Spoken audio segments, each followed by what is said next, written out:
Satu rangka kerja yang disimak semula bagi melindungi pekerja di luar bangunan daripada mengalami tekanan haba mula berkuat kuasa hari ini.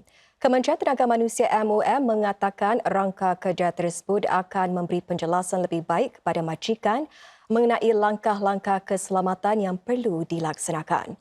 Langkah-langkah itu berdasarkan 3 jalur red bulb globe temperatures yang mengukur tekanan haba apabila seseorang terdedah secara langsung kepada sinaran matahari. Misalnya, jika suhu mencecah 32 darjah Celsius, majikan diwajibkan membenarkan pekerja berehat sekurang-kurangnya 15 minit setiap jam selepas melakukan aktiviti fizikal. Tempoh berehat yang lebih lama juga disarankan apabila suhu semakin meningkat. Majikan juga disyorkan menjadualkan semula kerja fizikal di luar bangunan sekiranya suhu melebihi 31 darjah Celsius. Selain itu, majikan perlu menyiapkan pelan tindakan kecemasan dan prosedur membuat laporan.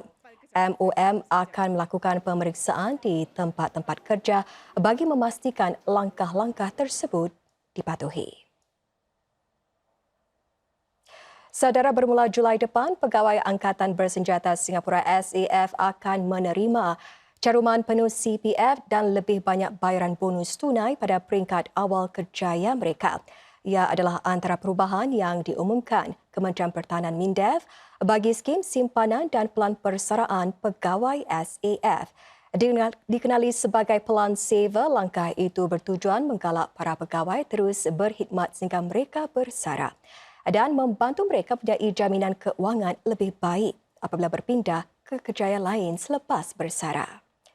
3 perubahan utama diperkenalkan di bawah pelan saver. Pegawai berusia 25 hingga 34 tahun akan menerima bayaran bonus bagi setiap 3 tahun mereka berkhidmat.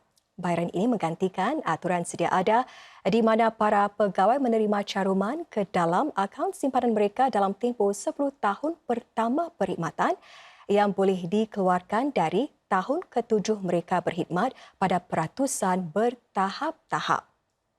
Para pegawai juga akan menerima caruman penuh CPF pada peringkat awal kerjaya mereka yang membolehkan mereka menyimpan lebih banyak dana CPF untuk menyokong keperluan perumahan dan jagaan kesihatan mereka dengan lebih baik.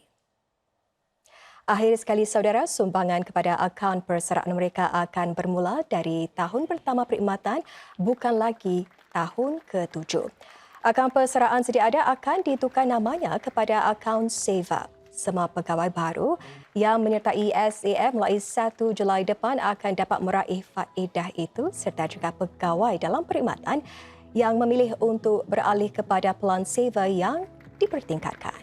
Dan di Singapura, lebih 200 kaki tangan dan warga emas bakal menerima kunjungan Pope Francis ke rumah jagaan St. Teresa pada minggu depan. Penghuni dari 2 rumah jagaan warga emas di bawah Persatuan Kebajikan Katolik juga berpeluang menghadiri acara ini. Untuk memastikan mereka semua dapat bertemu dengan Pope, rumah jagaan ini melaksanakan pelbagai perubahan. Misalnya, bangku-bangku gereja dipindahkan untuk menampung kira-kira 100 warga emas yang berkerusi roda.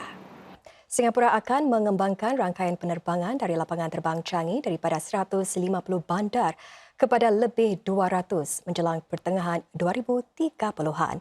Perdana Menteri Lawrence Wong berkata ia adalah salah satu cara Singapura boleh terus kekal di hadapan di tengah-tengah persaingan sengit dalam sektor penerbangan sejagat. Jumlah penumpang pengangkutan udara dijangka meningkat seganda menjelang 2040. Many airlines are also rapidly expanding their fleets and networks, including to serve more direct routes. Increasingly, flights that would have passed through Changi may no longer be needed. So we must continue to sharpen our competitive edge and develop new advantages to set us apart.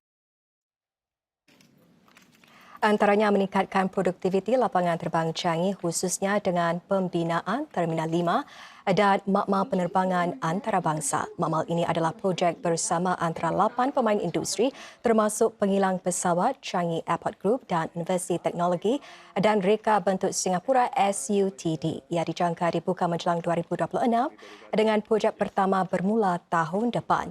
Ia bertujuan untuk menangani cabaran-cabaran dalam aspek keselamatan, daya penghasilan dan keupayaan.